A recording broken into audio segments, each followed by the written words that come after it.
সেইটোতো ময়ো কৈছোঁ যে অসমত যি ধৰণে মিয়া মুছলমানৰ আগ্ৰাসী মনোভাৱ 10-15 বছৰ পিছত অসমীয়া মানুহ জীয়াই থাকিব নোৱাৰিব। এই 5 বছৰত আৰু অহা 5 বছৰত আমি যিখিনি কৰিম সেইখিনি এইটো 40 বছৰলৈ পিছুৱাই দিব। তাৰ পিছত নতুন প্ৰজন্মই অসমৰ কাৰণে চিন্তা কৰিব। সেইটোতো ময়ো কৈছোঁ যে অসমত যি ধৰণে মিয়া মুছলমানৰ আগ্ৰাসী মনোভাৱ 10-15 বছৰ পিছত অসমীয়া মানুহ জীয়াই থাকিব নোৱাৰিব। এই 5 বছৰত আৰু অহা 5 বছৰত আমি যিখিনি কৰিম সেইখিনি এইটো 40 বছৰলৈ পিছুৱাই দিব। তাৰ পিছত নতুন প্ৰজন্মই অসমৰ কাৰণে চিন্তা কৰিব। সেইটোতো ময়ো কৈছোঁ যে অসমত যি ধৰণে মিয়া মুছলমানৰ আগ্ৰাসী মনোভাৱ 10-15 বছৰ পিছত অসমীয়া মানুহ জীয়াই থাকিব নোৱাৰিব।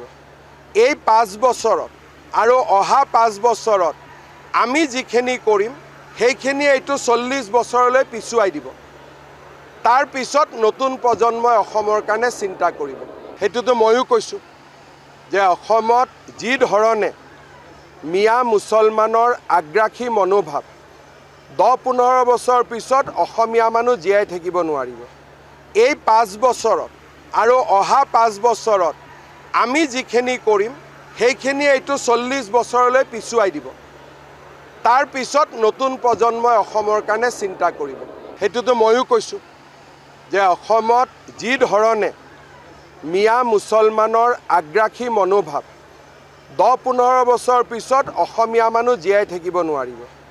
এই 5 বছৰত আৰু অহা 5 বছৰত আমি যিখিনি কৰিম সেইখিনি এইটো 40 বছৰলৈ পিছুৱাই দিব। তাৰ পিছত নতুন প্ৰজন্মই অসমৰ কাৰণে চিন্তা কৰিব। সেইটোতো ময়ো কৈছোঁ যে অসমত যি ধৰণে মিয়া মুছলমানৰ আগ্ৰাসী মনোভাৱ 10-15 বছৰ পিছত অসমীয়া মানুহ জীয়াই থাকিব নোৱাৰিব। এই 5 বছৰত আৰু অহা 5 বছৰত আমি যিখিনি কৰিম সেইখিনি এইটো 40 বছৰলৈ পিছুৱাই দিব। তাৰ পিছত নতুন প্ৰজন্মই অসমৰ কাৰণে চিন্তা কৰিব। সেইটোতো ময়ো কৈছোঁ যে অসমত যি ধৰণে মিয়া মুছলমানৰ আগ্ৰাসী মনোভাৱ 10-15 বছৰ পিছত অসমীয়া মানুহ জীয়াই থাকিব নোৱাৰিব। এই 5 বছৰত আৰু অহা 5 বছৰত আমি যিখিনি কৰিম সেইখিনি এইটো 40 বছৰলৈ পিছুৱাই দিব। তাৰ পিছত নতুন প্ৰজন্মই অসমৰ কাৰণে চিন্তা কৰিব। সেইটোতো ময়ো কৈছোঁ যে অসমত যি ধৰণে মিয়া মুছলমানৰ আগ্ৰাসী মনোভাৱ 10-15 বছৰ পিছত অসমীয়া মানুহ জীয়াই থাকিব নোৱাৰিব। এই 5 বছৰত আৰু অহা 5 বছৰত আমি যিখিনি কৰিম সেইখিনি এইটো 40 বছৰলৈ পিছুৱাই দিব। তাৰ পিছত নতুন প্ৰজন্মই অসমৰ কাৰণে চিন্তা কৰিব।